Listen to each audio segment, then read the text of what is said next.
18 जूनला राज्यातील 17 स्थानिक स्वराज्य संस्था विधान परिषद मतदारसंघांसाठी निवडणूक होणार आहे, ज्याचा आज अर्ज माघारीचा शेवटचा दिवस होता।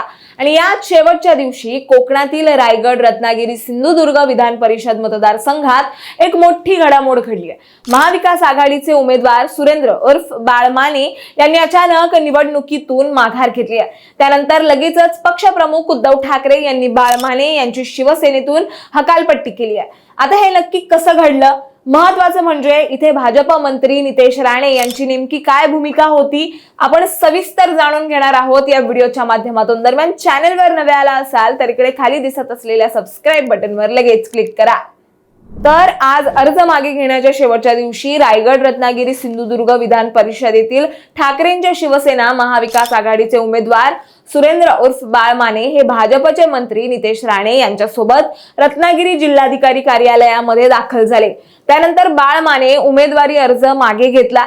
त्यामुळे कोकण विधान परिषद निवडणुकीमध्ये शेवटच्याच दिवशी इंटरेस्टिंग ट्विस्ट निर्माण झाला।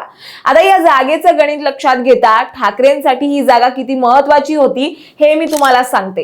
रायगड, रत्नागिरी, सिंधुदुर्ग या विधान परिषद मतदारसंघात शिवसेनेचं संख्याबळ जास्त आहे, त्यामुळे या जागेवर दावा करणं ठाकरे गटाला स्वाभाविक वाटत होतं, ज्यात महाविकास आघाडीकडून ठाकरे गटाच्या बाळ माने यांना उमेदवारी जाहीर करण्यात आली होती।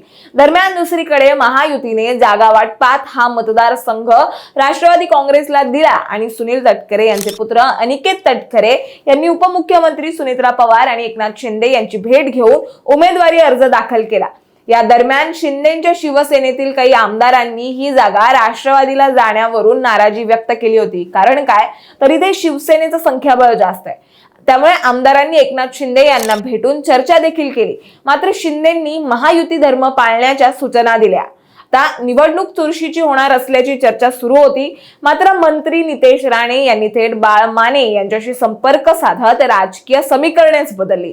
एकीकडे महायुतीकडून राष्ट्रवादीने अनिकेत तटकरे यांना उमेदवारी दिली आहे, तर दुसरीकडे महाविकास आघाडीकडून ठाकरे गटाच्या बाळ माने यांना उमेदवारी जाहीर करण्यात आली होती। परंतु ऐनवेळी बाळ माने यांनी उमेदवारी अर्ज मागे घेतल्याने कोकणातील विधान परिषदेची निवडणूक आता बिनविरोध होणार आहे। आता बाळ माने यांनी अर्ज मागे का घेतला तर त्यावर त्यांनी स्पष्टीकरण दिलंय की शिवसेना पक्षाकडून त्यांना पाठिंबा मिळत होता, मात्र महाविकास आघाडीतील इतर घटक पक्षांकडून अपेक्षित सहकार्य त्यांना मिळालं नाही। मतदारसंघातील आवश्यक संख्याबळ नसल्यामुळेच आपण निवडणुकीतून माघार घेण्याचा निर्णय घेतल्याचं त्यांनी स्पष्ट केलंय। परंतु असं जरी असलं तरी बाळ माने यांची राजकीय पार्श्वभूमी पाहता 2024च्या विधानसभा निवडणुकीनंतर मंत्री उदय सामंत यांनी रत्नागिरीत एक पत्रकार परिषदेत असा दावा केला होता की ठाकरे गटाकडून रत्नागिरीतून लढलेले उमेदवार सुरेंद्र उर्फ बाळ माने हे भाजप प्रवेशासाठी प्रयत्नशील आहेत। म्हणजेच काय तर भाजपने हे आधी हेरलेलं होतं, जे आज नितेश राणे यांच्या शिष्टाईमुळे आणखीनच उघड झालं।